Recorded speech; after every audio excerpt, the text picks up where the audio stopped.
अभी हमने absorptive power के बारे में पढ़ा। ये क्या होती है? एब्जॉर्प्टिव पावर जो होती है energy absorbed divided by total energy incident. तो कहने के लिए एब्जॉर्प्टिव पावर होती है, लेकिन उसके डायमेंशन पावर वाले हैं नहीं, है ना, वो एक डायमेंशनलेस क्वांटिटी है। लेकिन अब हम पढ़ने वाले हैं एमिसिव पावर, जिसके एक्चुअली डायमेंशन होते हैं, जो कि एक्चुअली एक पावर हो जाएगी। तो एमिसिव पावर को पहली बात तो डिनोट किससे किया जाता है? This is capital E. कुछ लोग स्मॉल ई, सो ये बारे में अगर पढ़ चुके तो उससे कंफ्यूज मत हो ना, वो एमिसिविटी होती है, उसके बारे में भी अभी हम पढ़ेंगे। लेकिन कैपिटल ई हो जाएगी एमिसिव पावर। एमिसिव पावर, इसकी जो वैल्यू होती है वो किस चीज के बराबर हो जाएगी? वो हो जाएगी heat released due to temperature of the body. तो मान लो हमारे पास इस तरीके से पहले तो एक बॉडी होनी चाहिए, इसका कुछ टेम्परेचर होगा, टेम्परेचर ऑफ बॉडी, उसको मैं टीबी लिख दूंगा। तो इसकी डेफिनेशन हमारे पास आ जाती है heat released due to temperature, है ना, due to temperature divided by, हमारे पास आ जाएगा कितना एरिया है, उससे भी हमें डिवाइड करना पड़ेगा, डिवाइडेड बाय एरिया, और कितना टाइम ले रही है, तो यहाँ पर आ जाएगा हमारे पास टाइम।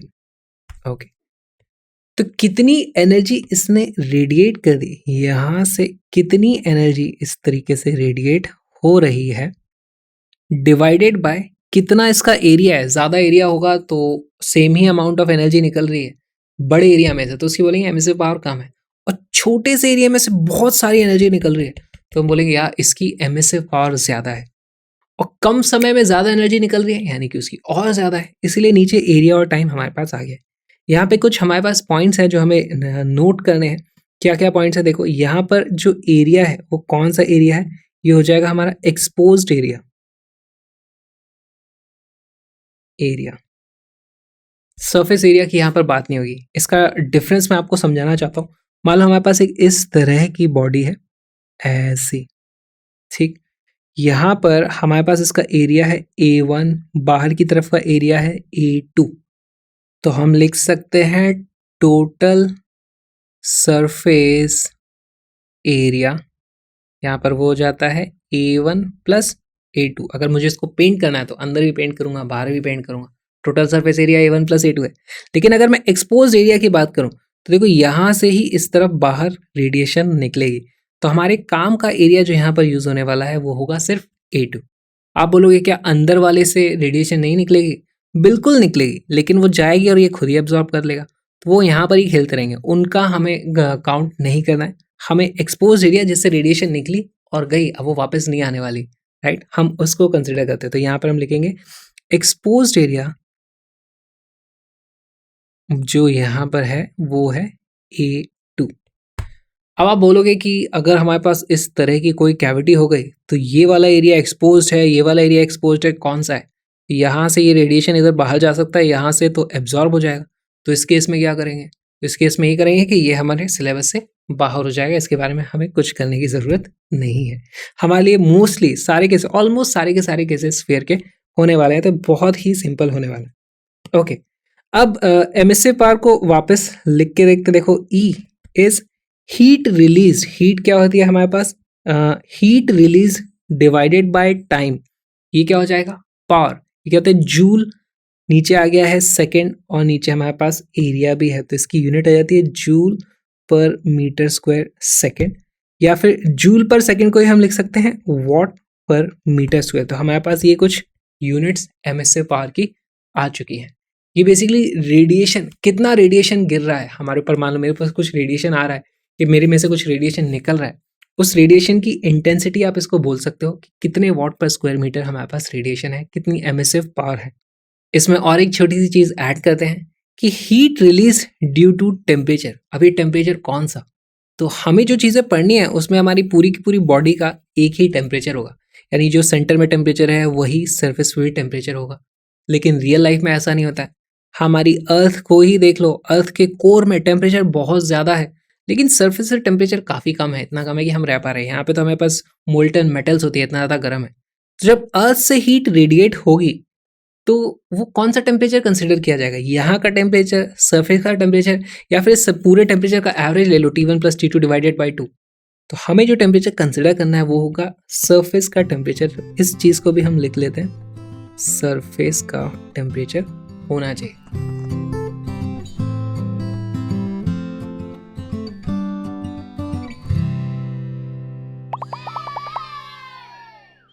किरचॉफ्स लॉ बहुत ही इंपॉर्टेंट है, यहाँ से हमें एक बहुत ही अच्छी चीज़ पता चलने वाली है। तो उसके लिए हम पहले एक थॉट एक्सपेरिमेंट कर लेंगे। मान लो हमारे पास दो बॉडीज़ हैं इस तरीके से, ये है बॉडी नंबर 1, ये है हमारे पास बॉडी नंबर 2।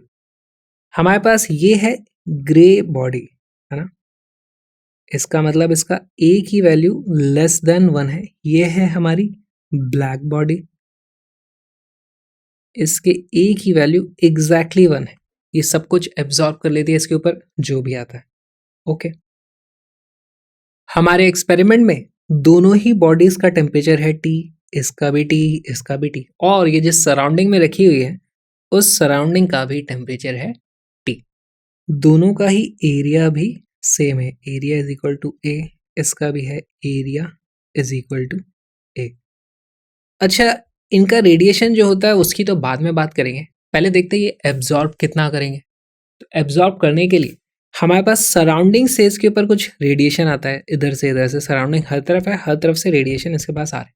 हम सिंप्लिसिटी के लिए यहाँ पर डिज़ाइन कर लेंगे कि हमारे पास कुछ इंसिडेंट यहाँ पर ऐसे कुछ Q इंसिडेंट रेडिएशन होगा, और क्योंकि दोनों का एरिया सेम है तो दोनों के लिए ही Q इंसिडेंट की वैल्यू सेम आने वाली है। ओके, अब देखो ये है एक ब्लैक बॉडी। ब्लैक बॉडी की खासियत क्या होती है, उसके ऊपर जितनी इंसिडेंट रेडिएशन होती है वो सारी की सारी एब्जॉर्ब कर लेती है। तो इसने ये सारी की सारी एब्जॉर्ब कर ली। ओके, इसने पूरी की पूरी एब्जॉर्ब नहीं करी होगी, इसने उससे थोड़ी सी कम एब्जॉर्ब करी होगी। तो जितना एब्जॉर्ब हुआ होगा वो होगा A × QI।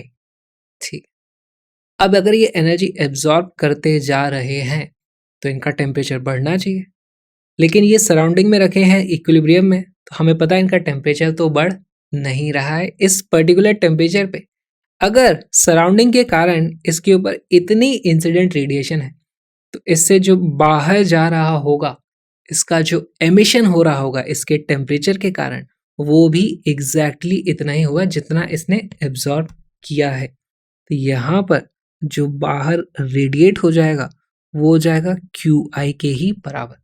जितना एब्जॉर्ब करोगे उतना पूरा का पूरा एमिट करना पड़ेगा, नहीं तो आपका टेम्परेचर बढ़ेगा, है ना। यहां पर देखो कितना एमिशन होगा, इतना इंसिडेंट था, कुछ इसने रिफ्लेक्ट वगैरह करा दिया होगा, इसने एब्जॉर्ब कितना किया A × QI, और जितना एब्जॉर्ब करते हो उतना ही एमिट करना पड़ेगा, नहीं तो आपका टेम्परेचर बढ़ जाएगा। तो यहां पर A × QI हमारे पास एमिशन हो गया। तो यहां पर हम क्या देखते हैं, दोनों का टेम्परेचर सेम था, दोनों का एरिया भी सेम था, और ब्लैक बॉडी जो ज़्यादा एब्जॉर्ब करती है उसने ज़्यादा एमिट भी किया है। यहाँ पर एब्जॉर्ब ये कम करती है इसलिए इसने एमिट भी कम किया है। अगर मैं 1 सेकेंड की बात करूँ, फॉर 1 सेकेंड का टाइम हमारे पास है, तो मैं लिखना चाहता हूँ emissive power of black body, वो कितनी हो जाएगी, उसके ऊपर जितनी एनर्जी इंसिडेंट थी QI, है ना, QI आई थी, 1 सेकेंड में उसने उतनी की उतनी बाहर निकाल दी, 1 सेकेंड में आई भी QI, बाहर भी गई QI, और इसका जो एरिया है वो है कैपिटल A। तो यह जाएगा हमारे पास QI divided by A into time, जिसकी वैल्यू है 1, और इसी को मैं बोल देता हूँ emissive power of black body. इसको ऐसे लिखने का जरूरत क्या है, देखो हमारे पास ब्लैक बॉडी स्पेशल है, वो सब एब्जॉर्ब करती है, तो वो ही सबसे ज़्यादा एमिट भी कर रही होगी। जितना ज़्यादा एब्जॉर्ब करोगे उतना ज़्यादा आप एमिट करते हो। ब्लैक बॉडी से ज़्यादा कोई एब्जॉर्ब नहीं कर सकता, तो ब्लैक बॉडी से ज़्यादा कोई एमिट भी नहीं कर सकता। तो ये मैक्सिमम पॉसिबल एमिशन हो गया at any given temperature T and any area A।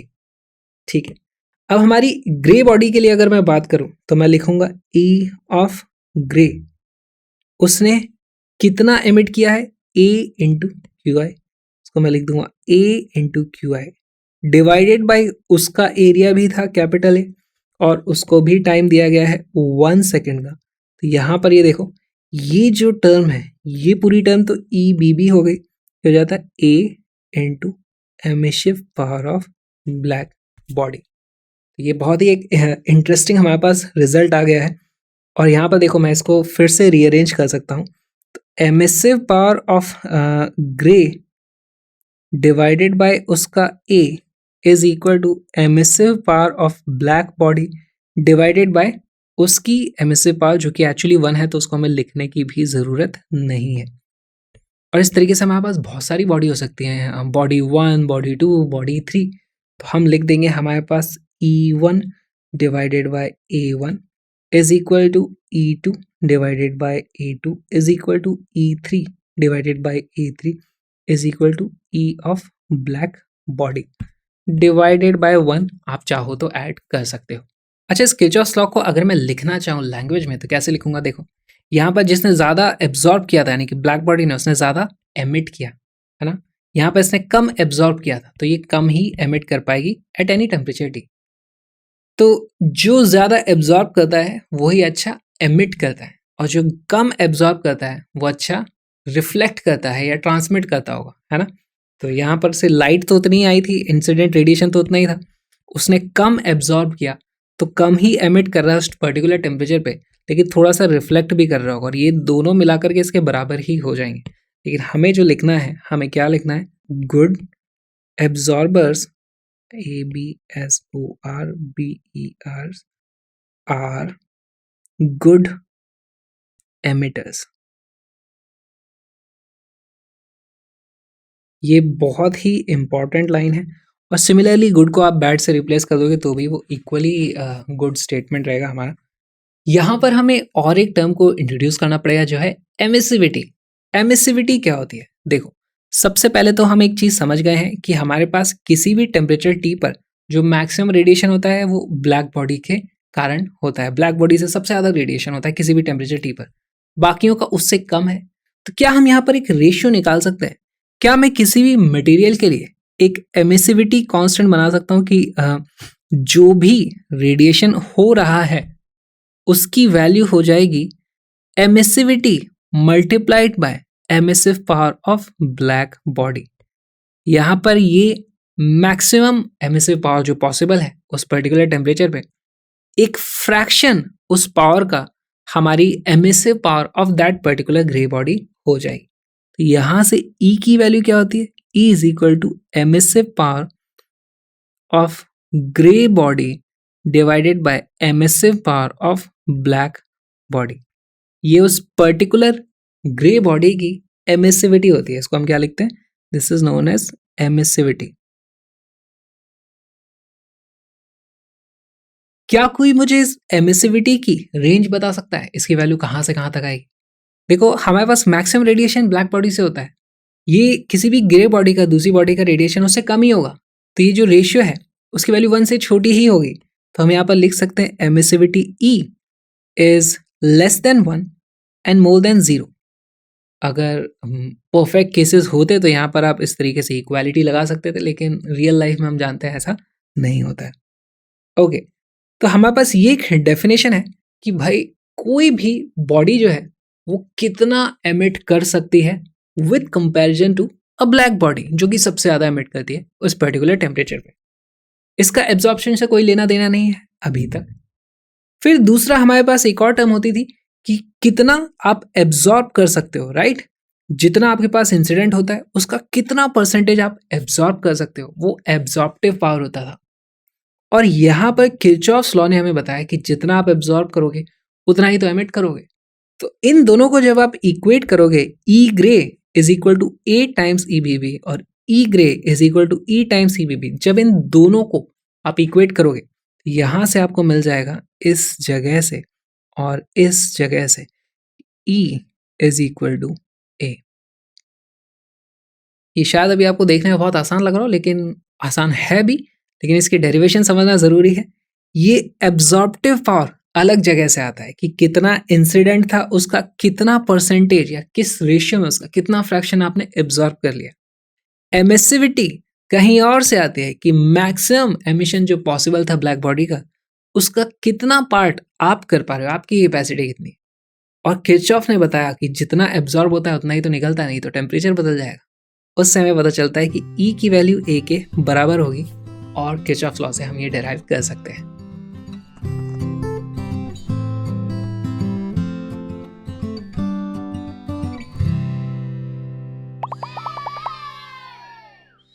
Kirchhoff's law का एक बहुत ही अच्छा एग्जांपल देखते हैं, आपको इसमें बहुत ज्यादा मजा आएगा। देखो, हमारे पास मान लो दो बॉडीज हैं, एक है ये बॉडी ए, दूसरी है बॉडी बी। दोनों का साइज सेम है, लेकिन उन दोनों का जो मटेरियल है वो अलग अलग है। उससे क्या होगा, देखो हमारे पास मान लो इसके ऊपर इंसिडेंट लाइट होती है इस तरीके से, इसके ऊपर भी कुछ इंसिडेंट लाइट होती है। बॉडी ए की प्रॉपर्टी है कि ये बहुत ज्यादा रिफ्लेक्ट कर देती है, तो हम लिखेंगे रिफ्लेक्ट्स मोर, है ना। अब उसने ज्यादा रिफ्लेक्ट कर दिया है, थोड़ा सा ही एब्जॉर्ब कर पाई होगी, तो हम यहाँ पे लिखेंगे एब्जॉर्ब्स लेस। और यहां पर क्या होता है, इस बॉडी बी में हम देखते हैं कि इसने रिफ्लेक्ट लेस किया है, रिफ्लेक्ट्स लेस, एब्जॉर्ब्स मोर। अगर इस तरीके की हमारे पास दो बॉडीज हैं तो इनको देख करके आप क्या बोलोगे कि यार यहाँ पे तो बहुत रिफ्लेक्शन हो रहा है, तो ब्राइट वो आपको दिखेगी, शाइनी दिखाई देगी, है ना। ऐसे हम कंक्लूड करेंगे, और ये हमें डल दिखाई देगी। तो ये हमारी कंक्लूजन है। तो इसका मतलब this will be shiny and this will be dull. ये सब कब होगा, एट रूम टेम्परेचर। ओके, अब हम क्या करते हैं, इन्हीं दोनों को गर्म कर देते हैं, बहुत ज्यादा गर्म कर दो।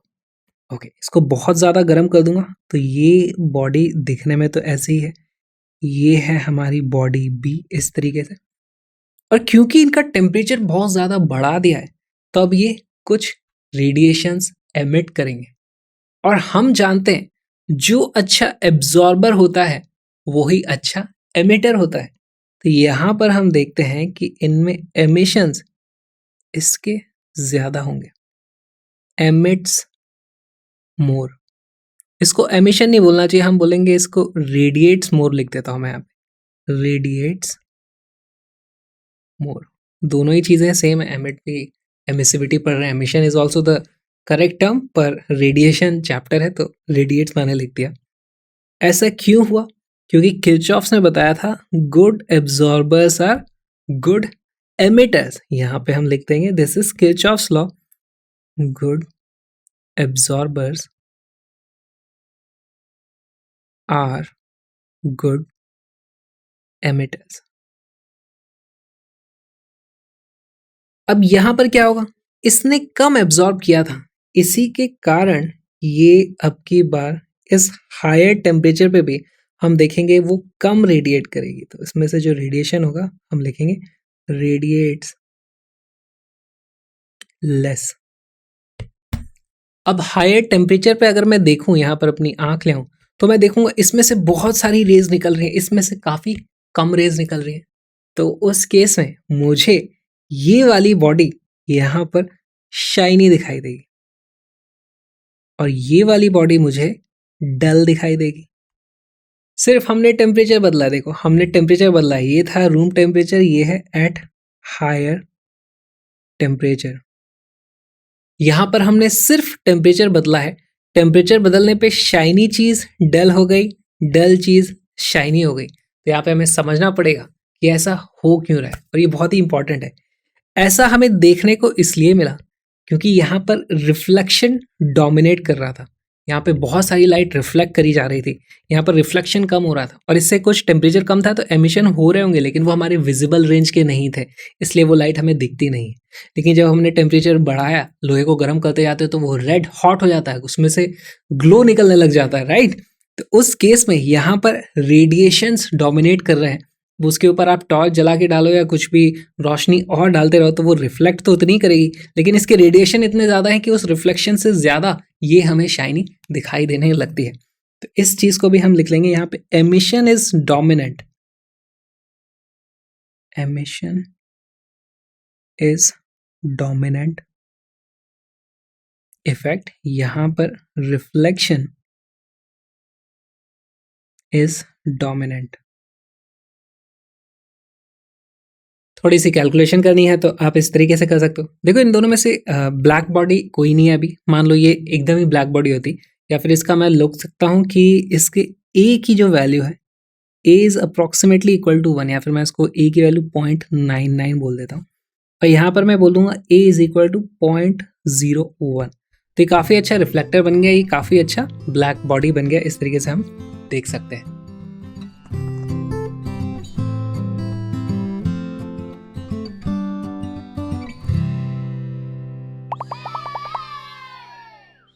और एक इंटरेस्टिंग सवाल आपके लिए, ब्लैक बॉडी का कलर क्या होता है?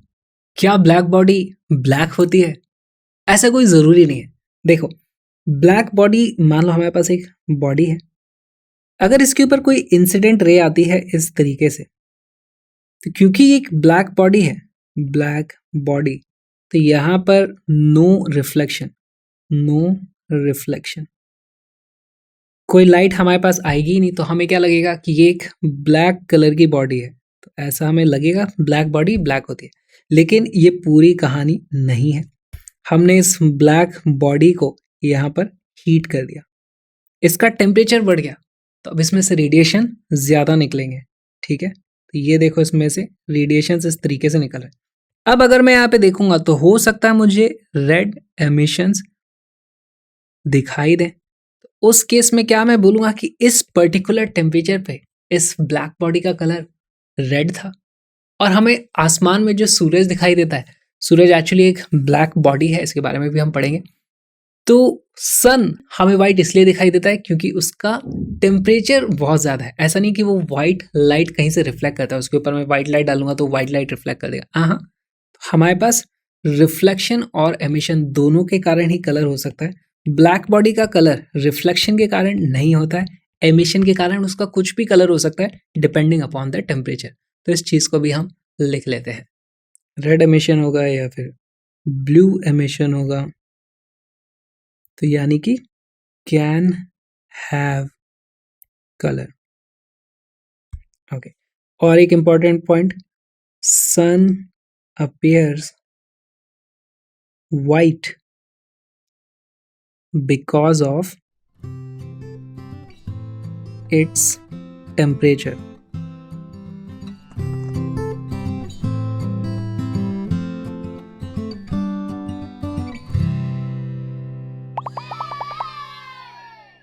ब्लैक बॉडी के बारे में हमने बहुत सारी बातें कर ली अभी तक। ब्लैक बॉडी हमारे लिए एक आइडियल कॉन्सेप्ट की तरह है, लेकिन आप देखते हैं रियल लाइफ में ब्लैक बॉडीज एग्जिस्ट करती हैं, या क्या हम रियल लाइफ में ब्लैक बॉडीज को बना सकते हैं? तो सबसे पहली चीज़, तो अगर मुझे ब्लैक बॉडी बनानी है तो उसका सबसे आसान तरीका हो सकता है कि मैं एक स्फीयर लूँ एंड उसको मैं कर दूँ पेंट इट ब्लैक। अब यहाँ पे एक धोखा हो सकता है आपके साथ। क्या धोखा होगा? हमको कोई पेंट कलर जो ब्लैक दिखाई दे रहा है, इसका मतलब वो हर एक विजिबल रेडिएशन को एब्जॉर्ब कर लेता है। इसका ये मतलब नहीं है वो अल्ट्रा वायलेट को भी एब्जॉर्ब कर ले, इंफ्रारेड को भी एब्जॉर्ब कर ले, कोई ज़रूरी नहीं है, गारंटी नहीं है। तो हमारे साथ वहाँ पे धोखा हो सकता है। लेकिन इस तरीके के कुछ कलर्स हैं जिसके कारण आप 100% तो नहीं, लेकिन 95 से ज़्यादा परसेंटेज ऑफ रेडिएशन को एब्जॉर्ब कर सकते हो। तो ऐसे हमारे पास कुछ पेंट होते हैं जैसे कि वांटा ब्लैक, या फिर प्लैटिनम ब्लैक,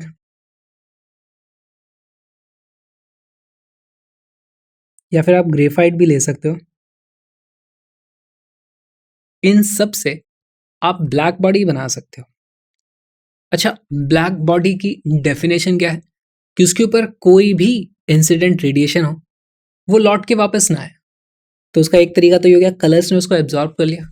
दूसरा तरीका भी हो सकता है एक बहुत ही ट्रिकी सी ब्लैक बॉडी और हम बना सकते हैं। देखो इस तरीके से, ध्यान से देखना, यहाँ पर हमारे पास इस तरीके से एक हॉलो स्फीयर है जिसमें एक छोटी सी ओपनिंग हमने छोड़ी हुई है, और इसको अंदर से हमने कर दिया है पेंट ब्लैक। अब अगर मैं यहाँ से कोई लाइट इस तरीके से अंदर भेजूं तो वो यहाँ से जाएगी, टकरा करके वापस आ जाएगी, फिर हमें बाहर निकलेगी। तो यहाँ पे और मैं छोटा सा एक चेंज करूँगा, इसको इस तरीके से ब्रेक करता हूँ, और ये देखो ऐसे एक वेज जैसी मैंने कोई चीज़ बना दी। अब अगर यहाँ से कोई भी लाइट रे इस तरफ आएगी तो यहाँ पर देखो इसका रिफ्लेक्शन होगा इस तरीके से, और पहली बात तो यहाँ पर अगर इंटेंसिटी थी 100, मान लो कोई भी यूनिट है, तो यहाँ पर क्योंकि इसको हमने ब्लैक पेंट कर रखा है तो 100 में से 95% तो वहीं एब्जॉर्ब हो गया। इस तरफ आएगा हमारे पास सिर्फ बचा हुआ 5, फिर ये यहाँ से रिफ्लेक्ट होगी इस तरीके से, फिर हमारे पास 5 से और उसका 95% एब्जॉर्ब हो जाएगा और कम बचेगी, फिर यहाँ से ये इधर जाएगी, फिर यहाँ से ये इधर कहीं आएगी, इधर जाएगी, इधर उधर, ये अंदर ही टकराती रह जाएगी और वो हर रिफ्लेक्शन के बाद उसका 95% एब्जॉर्ब हो जाता है। तो यहाँ से कोई भी अगर लाइट रे आती है तो उसकी वापस बाहर आने की प्रोबेबिलिटी बहुत ही कम है, इसीलिए हम इसको भी एक ब्लैक बॉडी बोलते हैं। और इसको जिस साइंटिस्ट ने बनाया था उनका नाम था फेरी, तो इसका जो नाम है वो है फेरीज ब्लैक बॉडी। ओके, यहाँ पर हम लाइट की कुछ डायग्राम बना देते हैं। यहाँ से ऐसे गई होगी और फिर इधर गई होगी और फिर इधर गई होगी, बस इतना बना करके आप छोड़ दो। इसका मतलब समझ जाना है कि ये फेरीज ब्लैक बॉडी है। अच्छा, क्या ये पूरी की पूरी एक ब्लैक बॉडी है? तो ये पूरी की पूरी ब्लैक बॉडी नहीं है। देखो यहाँ पर अगर लाइट इंसिडेंट होगी तो वो वापस आएगी, वो रिफ्लेक्ट होगी। बाहर तो हमने पेंट किया ही नहीं, हमने तो सिर्फ अंदर ब्लैक पेंट किया। तो इसमें सबसे इंपॉर्टेंट पॉइंट जो है, ये जो छोटा सा होल है सिर्फ वो एक ब्लैक बॉडी है, ना कि ये पूरी की पूरी हमारी जो भी कैविटी हमने बनाई है। तो यहाँ पर हम लिख देंगे, और इस होल को, जिस भी होल से लाइट पास होती है उसको बोला जाता है अपर्चर। तो यहाँ पर हम बोल देंगे दिस अपर्चर, है ना, अपर्चर इज ब्लैक बॉडी। क्या इसके अलावा हमारे पास कोई और ब्लैक बॉडी है? हमारे पास एक सन जो है उसको भी हम एक ब्लैक बॉडी मानते हैं। सन इज अ ब्लैक बॉडी, और टेम्परेचर के हिसाब से वो रेडिएट करता रहता है, उसकी वाइट लाइट हम तक आती है, हर तरह की लाइट आती है वहाँ से, हमें दिखती नहीं है कुछ चीज़ें, पर जितनी दिखती हैं उसके हिसाब से वो वाइट है। अच्छा, एक सवाल मेरा आपसे, is a black hole, black hole, क्या ब्लैक होल्स भी ब्लैक बॉडी है? तो ब्लैक होल्स क्या होता है? ब्लैक होल में भी आप कोई रेडिएशन डालो, रेडिएशन छोड़ो, कुछ भी डाल दो, वहां से कुछ भी वापस नहीं आता है ना? तो ब्लैक होल भी एक तरीके का ब्लैक बॉडी हो गया? नहीं, ब्लैक होल सिर्फ एब्जॉर्ब करता है। हम जानते हैं कि ब्लैक बॉडी सिर्फ एब्जॉर्ब नहीं करती है, वो एमिट भी उसी रेट से करती है। तो ब्लैक होल में एमिशन अभी तक तो हमने नहीं देखा है, उसको हम डिटेक्ट भी नहीं कर पाए। वहाँ पे कुछ थ्योरीज हैं, कुछ अलग टाइप के वहाँ पे एमिशन होते हैं, उसके कुछ अलग लॉज सजेस्ट किए गए हैं, लेकिन अभी तक उसको वेरीफाई तो नहीं किया। तो मैं गारंटी से तो नहीं कह सकता कि ब्लैक होल ब्लैक बॉडी है या नहीं, तो डाउटफुल है। तो black holes are not considered black body. तो black holes do not emit, इसका मतलब नॉट अ ब्लैक बॉडी। लेकिन इससे मिलते मिलते एक प्रीवियस ईयर क्वेश्चन सॉल्व कर लेते हैं। Which of the following is more close to a black body? इनमें 4 ऑप्शन है हमारे पास। वीडियो को पॉज करो, क्वेश्चन को सॉल्व करो।